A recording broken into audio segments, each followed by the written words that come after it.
요즘 하루하루의 삶이 살얼음판을 걷는 그런 느낌입니다. 예배를 하는 것도 뭔가 살얼음판을 걷는 그런 긴장감이 있고, 혹시나, 만에 하나, 무슨 일이 생기지 않을까, 이런 염려가 있는 그런 날들을 우리가 살고 있습니다.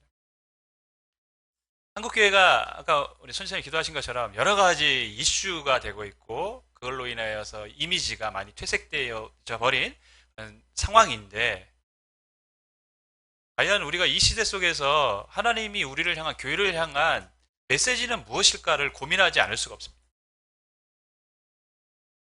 이스라엘, 그들이 부패했을 때 하나님은 항상 그 부패된 부분을 제거하기 위해서 고난이라는 것을 주셨습니다. 그래서 다시 정화시켜서 새로운 이스라엘로 항상 하나님은 바꾸셨습니다. 그럼 오늘날의 한국교회에 있어서 우리가 세상의 손가락이나 지탄이나 이런 부분에만 집중할 것이 아니라 그 시각을 세상에 두는 것이 아니라 하나님 관점에서 보면 어쩌면 한국교회의 부패된 부분을 하나님은 오늘 이 시대에 성경에서 역사하셨던 것처럼 우리 시대에 오려내야 되고 버려야 될 부분들을 하나님은 지금 하고 계시는 것일 수도 있다는 것이죠. 한국 교회가 봐야 될 것은 세상의 손가락이 아니라 과연 우리가 어떻게 다시 교회로 새로 바르게 되어야 되는가가 더 중요한 문제라고 생각합니다. 그것을 위해서 우리가 기도를 해야 되는 것이죠. 사도행전에서도 끊임없이 성도들은 박해를 받았습니다. 어려움을 겪었습니다. 12장에서도 보면 헤롯에 의해서 박해가 있었고 야고보 사도가 죽기도 했습니다. 하지만 그 박해는 박해로 끝나지 않습니다. 다시 한번 교회의 부흥으로 연결이 됩니다. 그게 12장 마지막의 기록입니다. 그러니까 우리가 지금 겪고 있는 이 일들은 단순한 세상 사람들이 교회를 향한 시기나 아니면 비난이 아니라 교회를 새롭게 해서 하나님이 교회를 부흥케 하는 하나의 하나님의 역사의 과정으로 우리가 인식하고 살아가야 한다는 것이죠. 굉장히 중요한 부분입니다. 그래서 오늘 우리가 이 헤롯의 죽음과 또 선교가 시작되는 그 이야기에 대해서 말씀을 살펴볼 텐데요. 그것이 과연 우리 시대에 우리에게 어떤 의미가 있는지 한번 말씀을 통해서 함께 나누도록 하겠습니다. 칼로 흥한 자는 칼로 망한다는 말이 있습니다. 그죠? 실은 이 말씀은 예수님께서 겟세마네 기도에서 하신 말에서 유래됐습니다. 칼을 쓰는 자는 칼로 망한다. 베드로가 예수님을 잡으러 온 사람 중에 한 사람을 말고에 칼을 휘둘러서 귀를 자를 때 예수님이 칼을 집어넣어라. 칼을 쓰는 자는 칼로 망할 것이다. 그런데 그 말이 이제 바뀌어서 칼로 흥한 자는 칼로 망한다는 것이죠.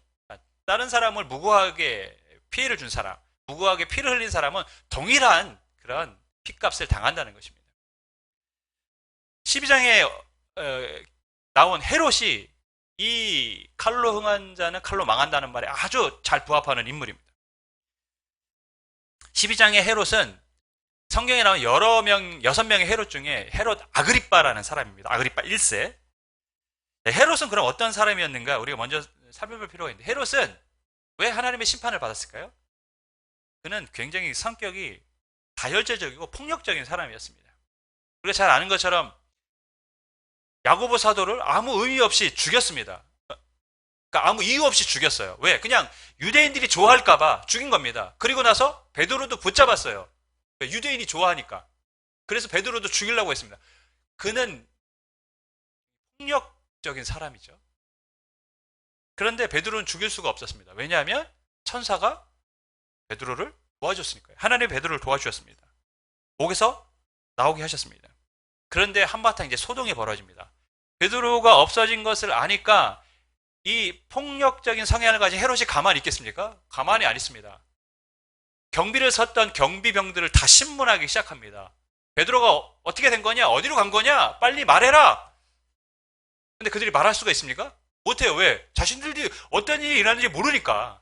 아무 말도 못하니까 헤롯이 화가 나니까 헤롯이 어떻게 했냐면 경비병 모두를 다 죽여버립니다. 굉장히 잔인한 사람이었습니다. 폭력적인 사람입니다. 마음에 안 들면 무조건 무력을 행사합니다. 또 헤롯의 폭력적인 성향을 잘 드러내는 이야기가 있는데 12장 20절을 보면 이렇게 기록되어 있습니다. 헤롯이 드로와 시돈 사람들을 대단히 노여워하니 그들의 지방이 왕국에서 나는 양식을 먹는 까닭에 한 마음으로 그에게 나와 왕의 침소 맡은 신하 블라스도를 설득하여 화목하기를 청한지라. 무슨 말이냐면 헤롯이 어떠한 이유인지는 모르지만 두로와 시돈 사람에게 굉장히 화가 났어요. 그런데 두로와 시돈 사람들은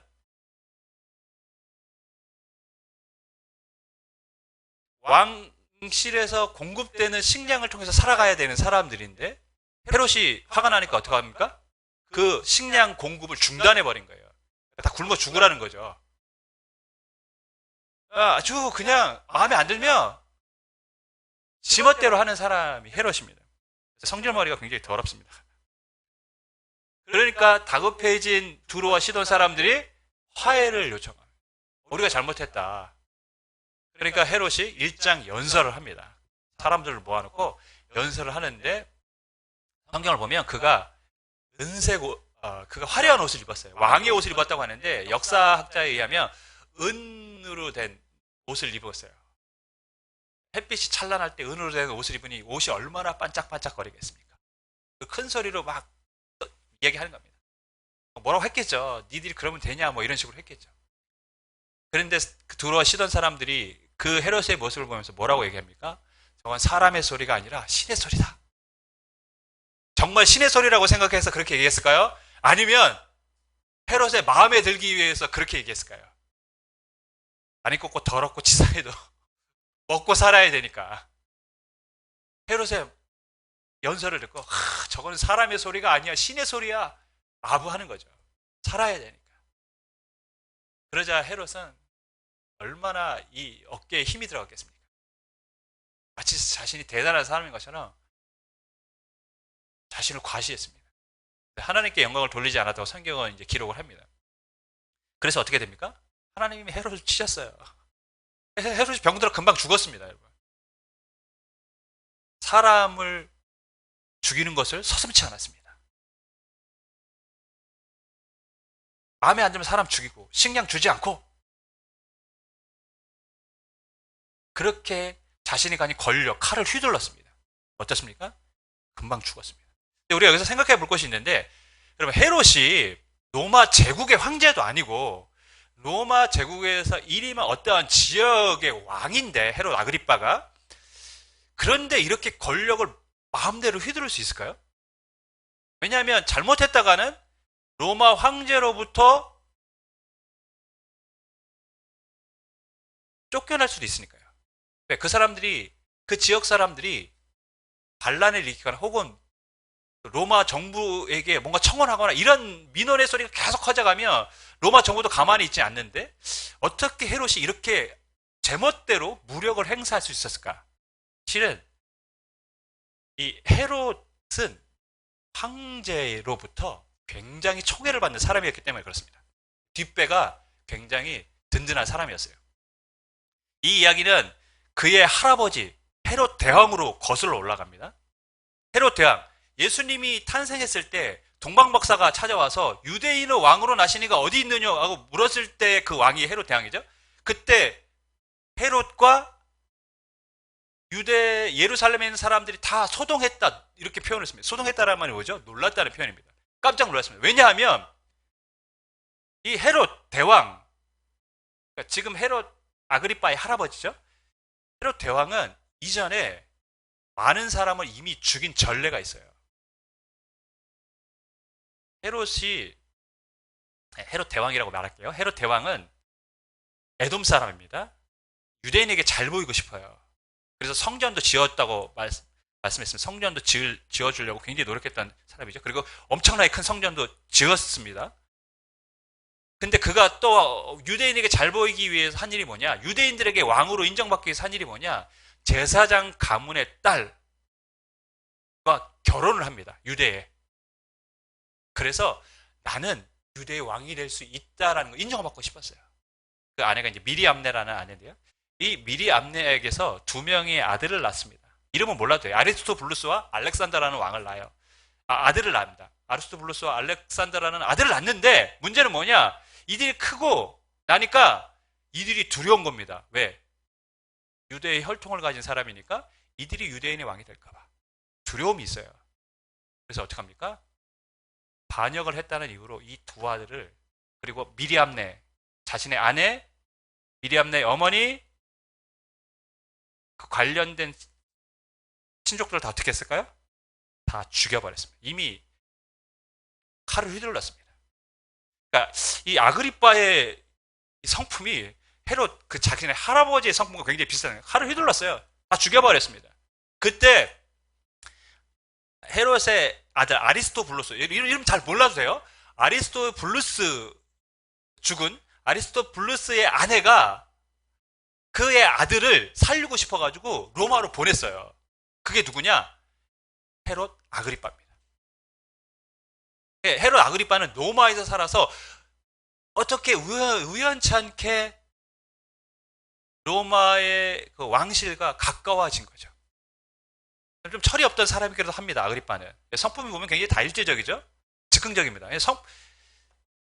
원래는 그 칼리큘라라는 왕자와 좀 칼리큘라와 굉장히 친했는데, 원래 황제가 있는데 이 칼리큘라가 왕이 됐으면 좋겠다는 말을 막 서슴없이 떠들고 다녀요.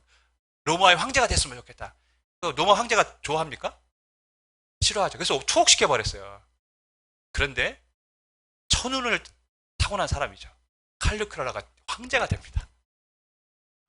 칼리큘라가 그러니까 가만히 뒀겠습니까? 풀어줍니다. 풀어주면서 헤롯 대왕의 가졌던 영토를 세 아들이 나눠 가졌다고 제가 말씀을 드렸고, 한 지역은 폭동이 일어나서 로마에서 총독이 파견됐다고 얘기를 했는데, 이 헤롯이 아들이 가졌던 두 지역을 아그리빠에게 물려줍니다. 아그리빠가 두 지역의 왕이 됐어요. 그리고 그 다음 황제 글라우디오 때는 총독이 다스렸던 예루살렘, 즉 유대아와 사마리아 지역까지도 누구에게 줍니까? 아그리빠에게 줬습니다. 그러니까 헤롯 대왕이 가졌던 전 영토를 아그리빠 때 다시 자신이 왕이 된 거예요. 그러니까 황제로부터 굉장히 총애를 받았고 황제가 좋아했던, 밀어주는 인물이었다는 것을 우리가 알 수 있습니다. 그러니 이 아그리빠가 무서울 게 있습니까? 무서울 게 없어요. 그러니까 지 마음대로 권력, 칼을 막 휘두르는 거예요. 누가 있으니까, 이 뒤에? 로마 황제가 있으니까. 근데 여러분, 그 무지무지한 폭력 정치를 행했던 헤롯은 오래가지 않습니다. 죽습니다. 하나님의 심판을 받습니다.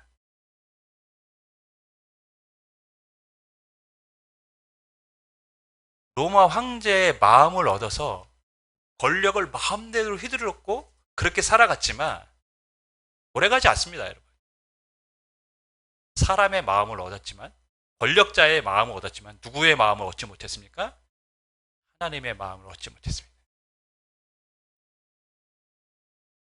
사람의 마음을 얻는 것이 중요한 게 아니라 하나님의 마음을 얻는 것이 중요합니다. 하나님의 마음에 합한 사람이 되는 게 중요합니다. 하나님의 마음에 합한 사람 누굽니까? 다윗. 다윗이 왜 이스라엘의 가장 위대한 왕이 됐을까요? 하나님은 왜 다윗을 가장 크게 사용하셨을까요? 그는 하나님의 마음에 합했기 때문에 그렇습니다. 그럼 누가 하나님의 마음에 합한 사람인가? 다윗을 보면 됩니다. 그리고 헤롯을 보면 됩니다. 헤롯처럼 안 하면 되고 다윗처럼 하면 됩니다. 헤롯처럼 자기에게 가진 권력을 마음껏 휘두르고 교만하게 살아가는 것이 아니라 모든 것이 하나님께로부터 온 것인 줄 알고 겸손하게 살아가면 됩니다. 이게 하나님이 원하시는 마음입니다. 다윗처럼 하나님을 가까이 하기를 내 평생의 소원으로 알고 하나님을 찾는 사람이 하나님 마음에 합한 사람입니다. 하나님은 그런 사람을 마음에 두시는 줄 믿습니다. 여러분, 헤롯이 죽자 교회가 부흥을 했어요. 헤롯의 죽음과 교회의 부흥은 어떤 연관관계가 있을까요? 성경은 헤롯이 죽고 난 다음에 교회가 부흥했다고 기록합니다. 헤롯이 죽은 것과 교회가 부흥한 것은 과연 어떤 관계가 있을까요? 헤롯이 지금까지는 유대인들에 의한 박해였기 때문에 그들이 그것을 그럼에도 불구하고 견디고 적극적으로 복음을 전했는데, 이제는 권력자에 의한 박해니까 위축될 수밖에 없는 거예요. 그래서 복음 전도도 위축되고 교회에 나와서 예배하는 것도 위축되는 거예요. 왜? 권력자가 박해를 하니까요. 그런데 그 자신들을 위축되게 했던, 자신들을 두렵게 했던 그 대상이 제거되어지니까 이제는 더 적극적으로 그들이 복음을 전하고 예배했던 것이죠. 그리고 난 다음에 13장에 드디어 안디옥 교회가 선교하는 것이 나옵니다. 그 권력자, 교회를 맡고 있던 그 권력자, 위축되게 했던 그 사람이 죽으니까 드디어 세계 선교의 길이 열리기 시작했던 것입니다.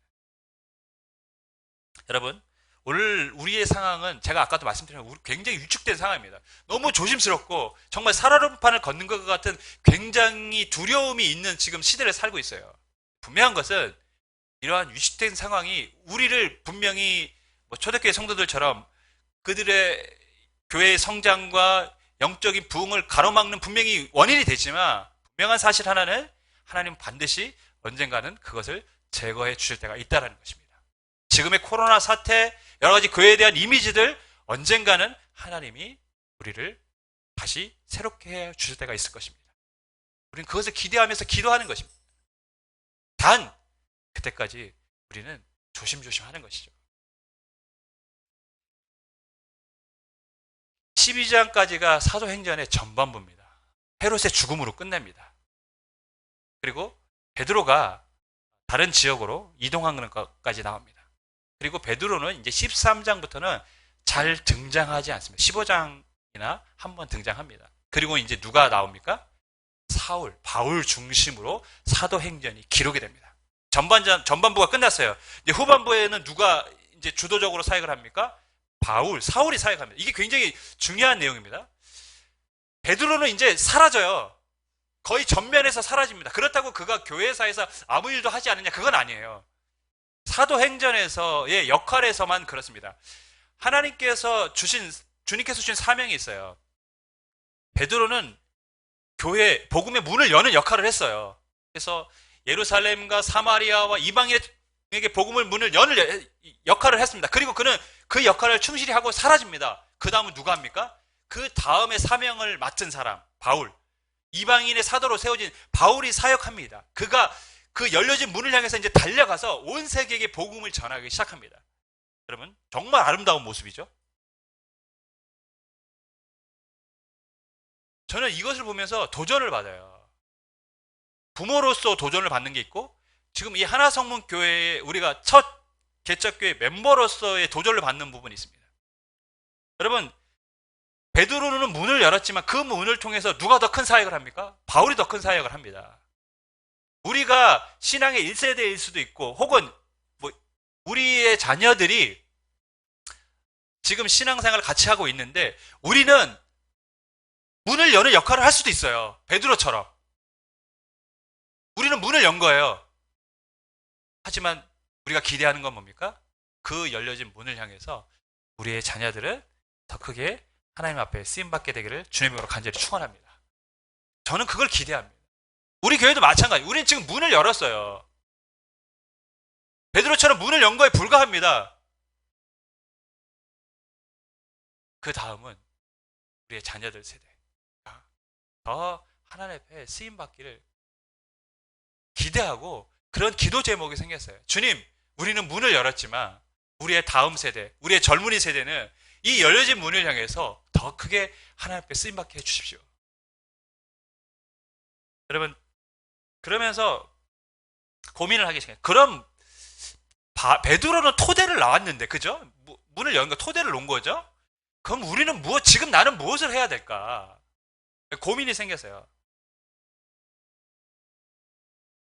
제가 어제 또 우리 반주하시는 두 부부에게도 했는데, 제가 올해 한 일 중에 제일 잘한 일은 키보드 하나 더 산 거다. 제가 이랬어요. 키보드 하나 더 산.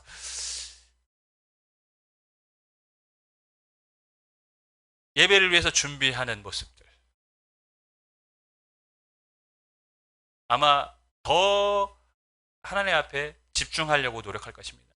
그리고 이 하나성문교회의 예배가 더 한 단계 하나님 앞에 성도들에게 또한 은혜를 끼치며 하나님 기뻐하시는 예배로 나아가는 계기가 될 것입니다.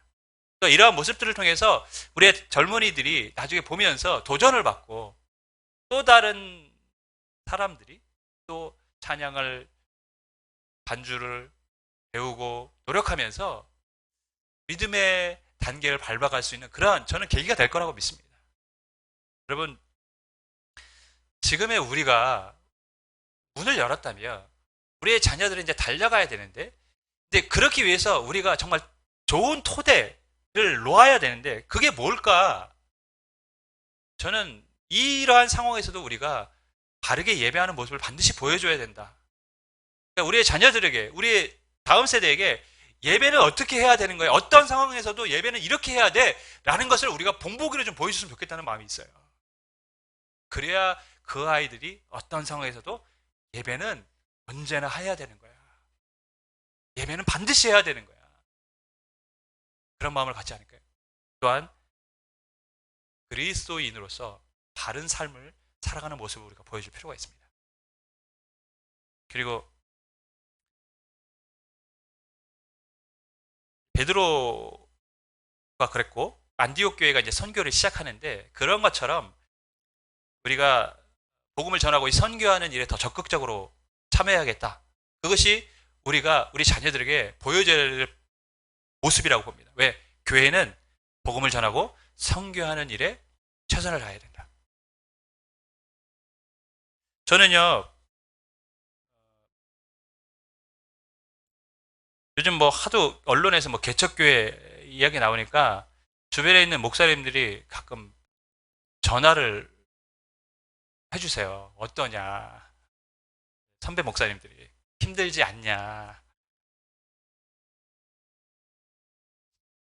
이번 주에도 목요일 목사님이 전화가 오셨어요. 어떻게, 강 목사님 어떻게 지내요? 걱정이 되시는 거죠. 왜냐하면 개척교회라는 게 힘든데 지금 상황도 이러니까. 그래서 제가 너무 걱정하지, 너무 잘 지내고 있습니다. 너무 걱정하지 마세요. 안심을 시켜드렸어요. 왜냐하면 제가 힘들다고 하면 분명히 또 뭔가를 하시려고 하실 분이라는 걸 제가 알기 때문에 걱정하지 마시라고. 저희 잘 지내고 있습니다. 근데 실은요,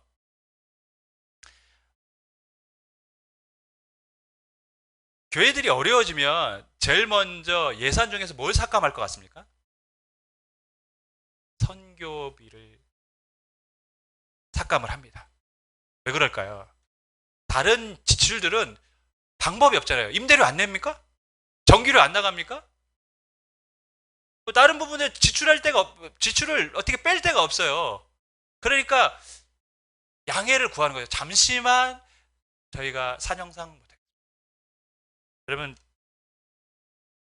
그러한 마음에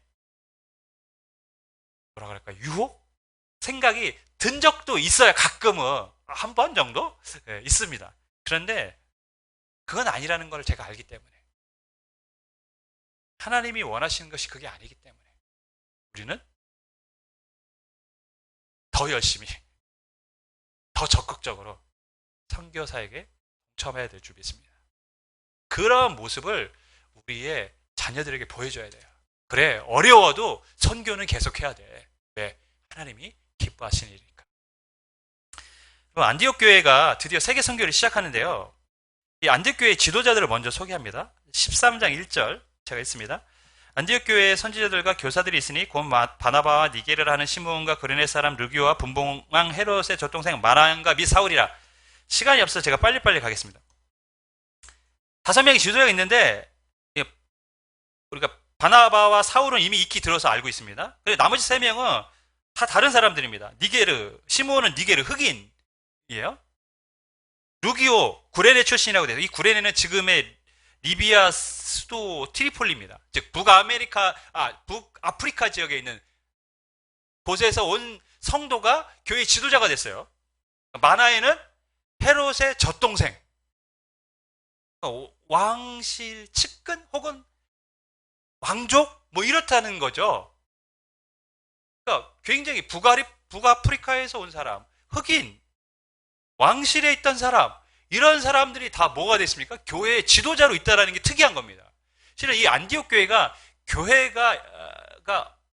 어떠해야 되는가를 단적으로 보여주는 것입니다. 교회는 이렇게 다양한 사람들이 모여 있는 곳이고 이런 다양성이 존중돼야 되는 곳입니다. 무슨 말씀이냐면 혈연, 지연, 뭐 내가 아는 사람, 인맥에 의해서 교회가 움직여지는 것이 아니라 교회는 다양한 사람들이 모여서 그 사람들이 은사와 주신 하나님의 달란트대로 움직여지는 게 교회라는 거예요. 학력, 재력, 외모 다 다른데 하나님께는 다 소중하며 하나님이 다 쓰시는 것들입니다.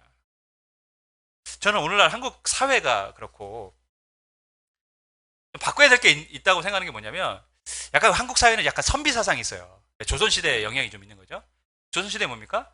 글 쓰고 공부하는 사람은 약간 고상하고 좋은 대우를 받아야 되고 조선시대에 그 노동했던 사람들은 다 천한 평민 뭐 이런 사람들 아닙니까?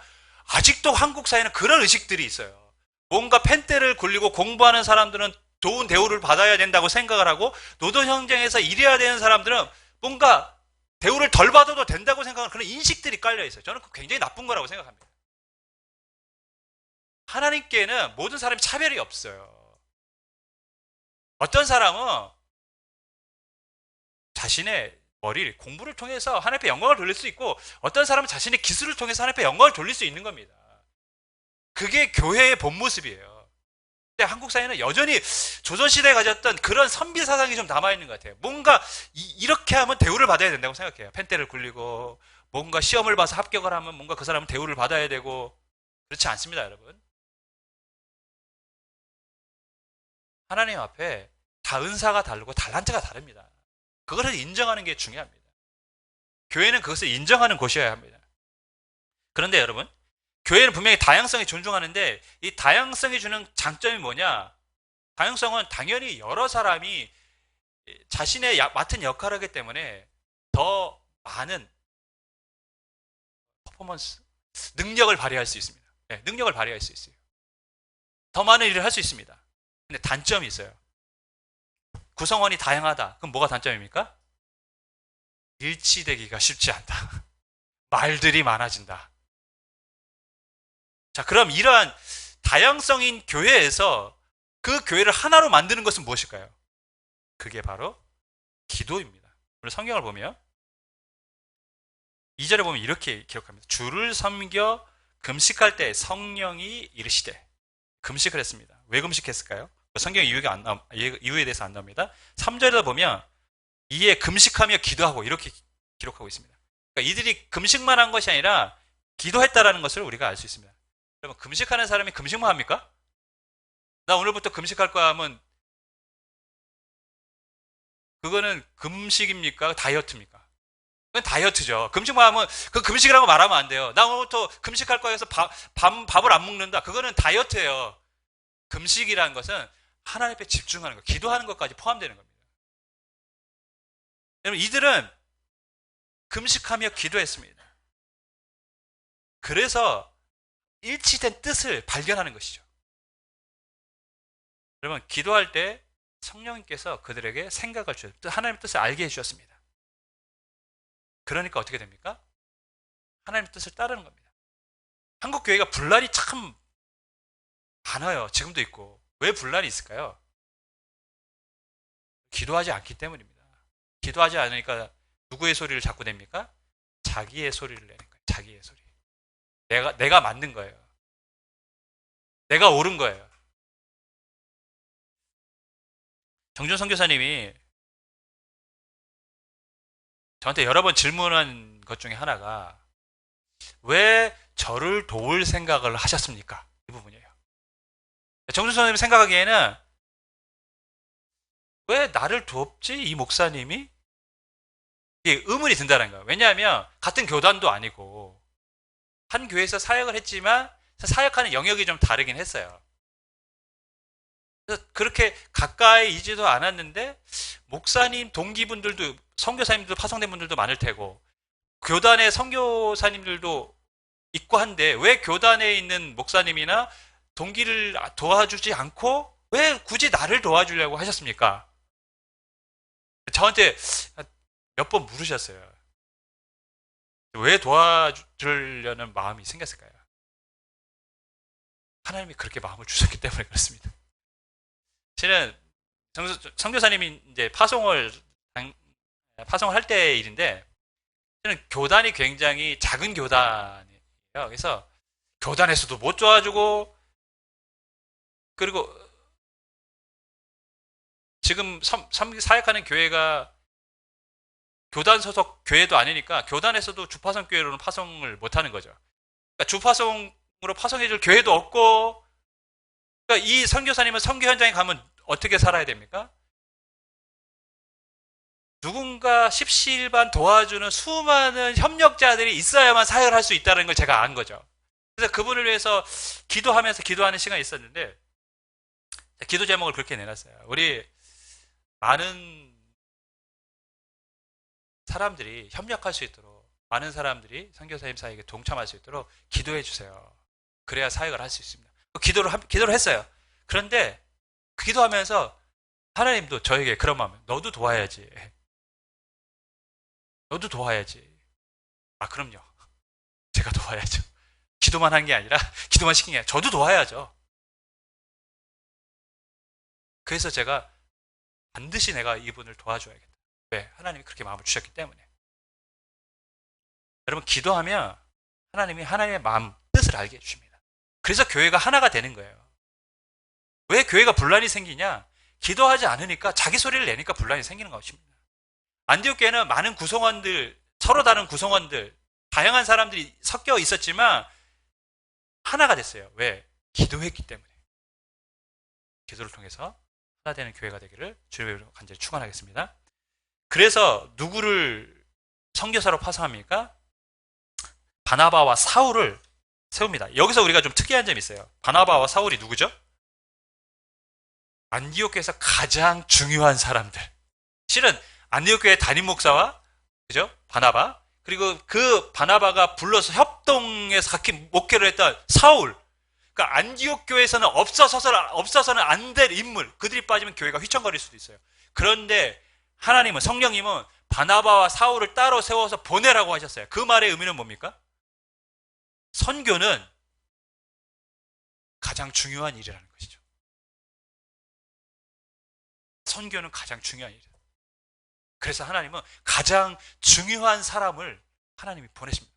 여러분, 어떤 회사에서 프로젝트를 했는데 그 회사에서 가장 유능한 두 사람을 거기다가 보냈어요. 그러면 그 회사가 그 프로젝트를 어떻게 생각하는 것입니까? 회사의 운명을 걸고 하는 사역이라는 걸 우리가 알 수 있어요. 하나님은 가장 중요한 역할을 했던 두 사람을 선교사로 파송하게 했습니다. 왜? 선교는 너무 중요하니까.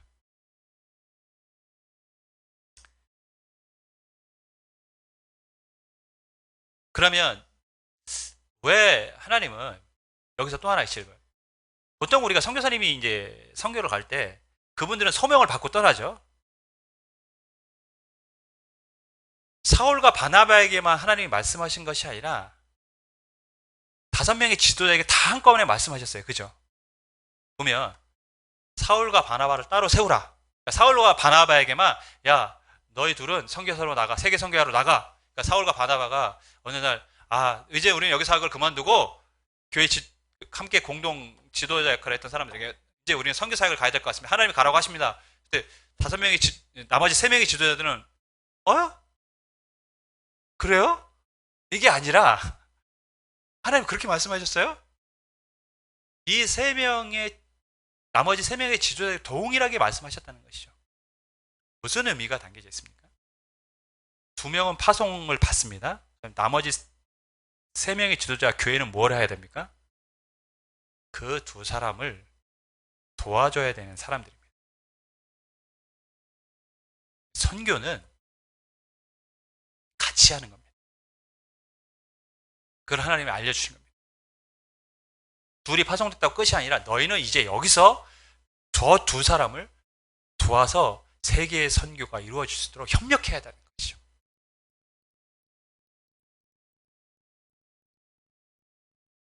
저는 그래서 우리가 힘들어도 선교사에게 더 협력해야 된다라고 생각합니다. 왜? 그들은 우리의 도움 없이는 사역하기가 쉽지 않습니다. 누군가가, 물론 하나님은 또 다른 누군가를 붙여줄 수 있습니다. 하지만 우리가 그 하나님의 나라의 일에 동참하는 것이 되는 것이죠. 하나님 우리를 사용하시는 것입니다. 선교 이후에 그럼 안디옥 교회는 어떻게 됐을까요? 예루살렘이 이제 예수님의 예언처럼 AD 70년 로마 디도 장군에서 완전히 이제 멸망을 하죠. 성전이 다 무너지고 돌 위에 돈 하나도 남지 않을 것이라고 예수님이 예언하시는데 실제로 그렇게 이루어집니다. 그리고 예루살렘 교회는 이제 무너져 갑니다. 그리고 나서 그 뒤 이후에 약 400년경까지 안디옥이 교회의 중심이 됩니다. 10만의 성도가 안디옥에 있었습니다. 그리고 세계 선교에 가장 큰 기여를 하는 교회가 안디옥 교회가 됐습니다. 안디옥 교회는 하나님이 가장 중요하게 생각하는, 기뻐하게 생각하는 일을 선교 사역을 했고, 하나님은 그 교회를 그래서 끝까지 크게 사용하여 주셨습니다.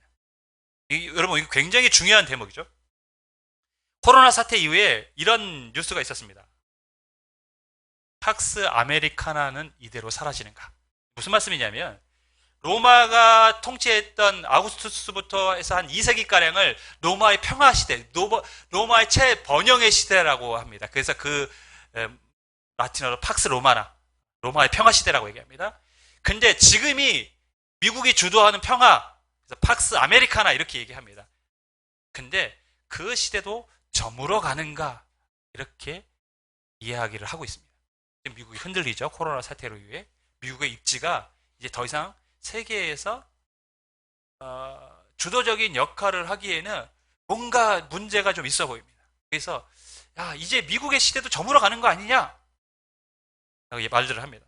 여러분, 영원한 제국은 없습니다. 시간이 지나면 다 무너지고, 네, 그렇습니다. 영원한 나라는 하나님 나라밖에 없습니다. 그런데 여러분,